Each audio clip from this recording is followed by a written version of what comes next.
Mana disebutkan dalam hadis riwayat Muslim dari sahabat Abu Hurairah radhiyallahu anhu, Nabi sallallahu alaihi wasallam mengatakan, "Ittaqu al-la'anain." Takutlah kalian terhadap dua perbuatan yang dilaknat.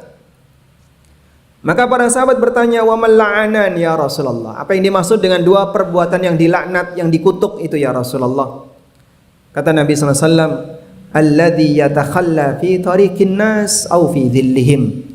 Yaitu orang yang buang hajat di pinggir jalan yang sering dilewati orang, au fi dhillihim, atau di tempat yang di situ banyak orang kumpul, karena itu adalah tempat yang teduh sehingga dia ganggu banyak orang dengan kotoran yang dia taruh di situ. Jamaah, kita akan bawa pada konteks pelanggaran masyarakat di zaman sekarang. Yang pertama, banyak orang yang buang bangkai tikus di jalan. Wallahu alam siapa yang mengajari seperti ini. Dan budaya ini kita jumpai di masyarakat kita. Sehingga mereka berpikir bangkai itu ketika dibuang di tengah jalan, kemudian nanti ditabrak oleh kendaraan, akan menjadi tipis, lalu lama-lama akan kering, lalu hilang. Sebenarnya bukan hilang, tapi dia bisa jadi menyebarkan virus di mana-mana. Dan edukasi semacam ini masih cukup lemah di masyarakat kita. Apa bedanya dengan orang buang kotoran dengan orang buang bangkai tikus di tengah jalan? Dan Nabi SAW telah ingatkan bahwa perbuatan semacam ini adalah perbuatan yang terkutuk. Hal yang sama ketika ada orang yang buang sampah di pinggir jalan. Dia tidak tertib ketika buang sampah. Mungkin malam hari jam 2 dia naruh sekresek sampah, lalu dia tinggalkan. Dia biarkan orang lain yang menikmati sampah itu, sementara dia terbebas darinya. La haula wala quwata illa billah. Yang tentu saja ini adalah perbuatan jahat dan layak untuk didoakan keburukan. Walaupun bisa jadi yang bersangkutan sudah hilang, tapi ingat, doa orang bisa saja melekat pada dirinya dimanapun dia berada.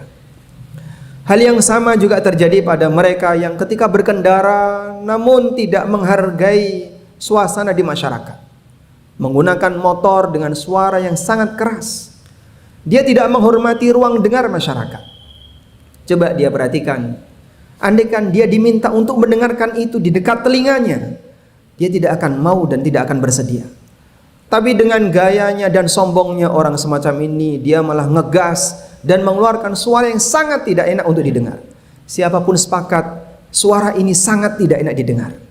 Siapapun sepakat, sekencang apapun suara itu lebih tidak enak lagi. Tapi dia menikmatinya dan menyakiti hati banyak orang.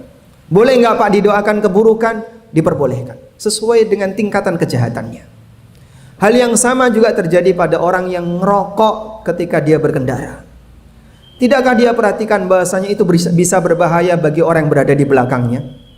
Beberapa cerita yang sampai ke saya, sampai ada yang masuk ke mata, sehingga membuat orang yang berkendara di belakangnya mengalami resiko bahaya. Ketika itu masuk ke mata, apa yang bisa Anda pikirkan?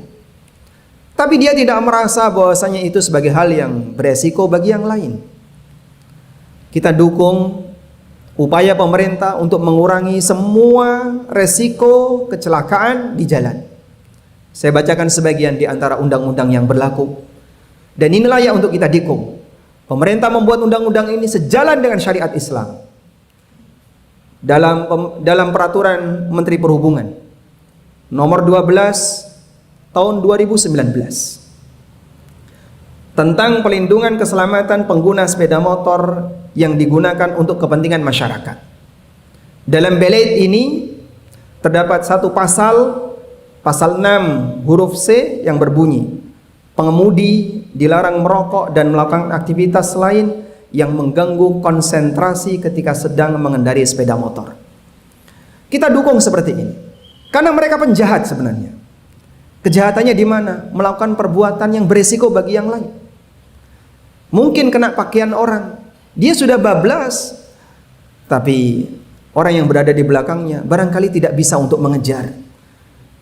Mungkin kena mata orang lain, dia sudah hilang, orang ini kecelakaan, dan seterusnya. Demikian pula ketika orang menggunakan suara yang keras tadi, ganggu masyarakat.